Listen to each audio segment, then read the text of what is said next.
ప్రభుత్వ పాఠశాలలు జూనియర్ కళాశాలల్లో మౌలిక సదుపాయాల అభివృద్ధికి ప్రభుత్వం మనబడి మన భవిష్యత్తు కార్యక్రమం కింద AP school infra development society ఏర్పాటు చేస్తూ ఉత్తర్వులు జారీ చేసింది. ఈ సొసైటీతో పాటు దాతల కోసం ప్రత్యేకంగా డోనర్ పోర్టల్ను అందుబాటులోకి తీసుకురానుంది.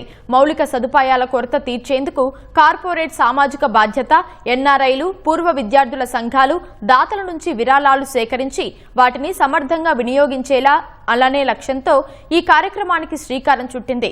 సొసైటీకి చైర్మన్ గా పాఠశాల విద్యాశాఖ కార్యదర్శి, వైస్ చైర్మన్ గా విద్యాశాఖ డైరెక్టర్, సభ్యులుగా సాంఘిక, బీసీ, గిరిజన సంక్షేమ శాఖ కమిషనర్లు, ఇంటర్మీడియట్ విద్యా డైరెక్టర్లను ప్రభుత్వం నియమించింది.